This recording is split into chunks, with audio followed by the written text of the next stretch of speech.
The story is like this. The building code of New York in the 60s, and as well as the building code of Chicago, were different from the rest of the building codes of America. And they did not allow the constructor to build any skyscraper unless the constructor can provide in advance some demolition idea, meaning how he is going to demolish that building in the future. So the Department of Building of New York would never issue permission to build the incredibly strong World Trade Center Twin Towers unless the people who proposed the construction would propose also the demolition scheme. And because it is absolutely impossible to demolish such a strong and rigid structures as the Twin Towers, especially back in the 60s, it was really a big problem for the constructor. So they don't know how to demolish it. They know how to build it, but they don't know how to demolish it. So at this time, they hired one famous company, Nuclear Demolition Inc. Nuclear Demolition Inc. Controlled Demolition Inc., which actually deserves to be renamed, I guess. Maybe a Freudian slip. Yes. Yes. So they hired the most famous demolition company, the Controlled Demolition Inc., based in America, to figure out some demolition scheme for the would-be World Trade Center still back in the 60s. And because at this time, the nuclear bombs, they become evil now. But in the 60s, they were still okay. It means it was acceptable to use them for civil purposes as well. And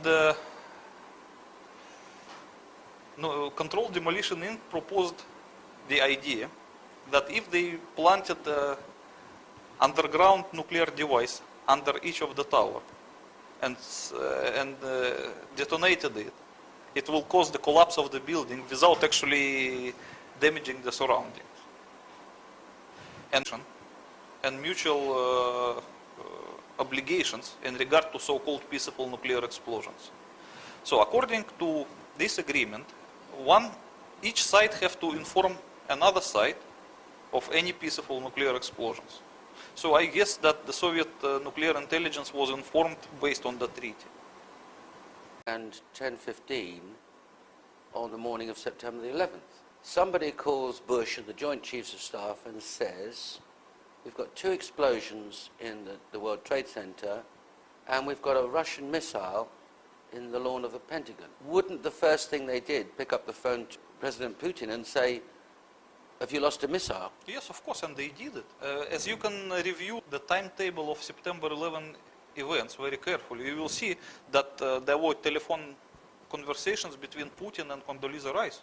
Putin also tried to talk to Bush, but Bush was in the plane, so he was not available for conversation. Okay, so let's put it in context. America is under attack. Yes. Someone discovers that there's a nuclear device in the Pentagon.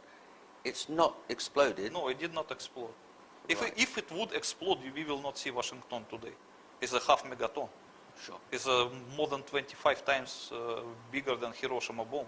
Because Hiroshima bomb was less than 20 kilotons. And it's not underground, it's above ground. If it would explode above ground because it hit the wall of the Pentagon. Yes. It's supposed to explode at this level. So then what happens next? The Doomsday plane you talk about in your book. Tell us about the Doomsday plane. Well, many people cannot find explanation why the so-called Doomsday plane was seen flying over The White House. Over the White House at September 11. Tom, thanks very much. We'll talk to you a little. Strange thing. And the American government, in turn, tries its best to deny the existence of the Doomsday plane and its flying at September 11. This attitude of the U.S. government increased the suspicions of the conspiracy theorists. Yes. But according to what I explain in my book, the story is totally different. First of all, the American government has nothing to do with the September 11 perpetration. It was just a victim. And the Doomsday plane was scrambled because of upcoming attack of the missile that hit the Pentagon. Because the missile was detected about 5 or 6 minutes before it arrives to Pentagon by the NORAD. because it has the detection capability. They cannot shoot down the missile because they have no means to shoot it down, but they were still able to detect it. And they would have known exactly what kind of a missile it was. Of course. Once they see the flying things of this kind, they know already what is this. Because NORAD has the identification for all Soviet missiles and Russian missiles. So when they see the things, they know this is a Granit with a nuclear warhead. So this is serious Sure. stuff. They got it immediately.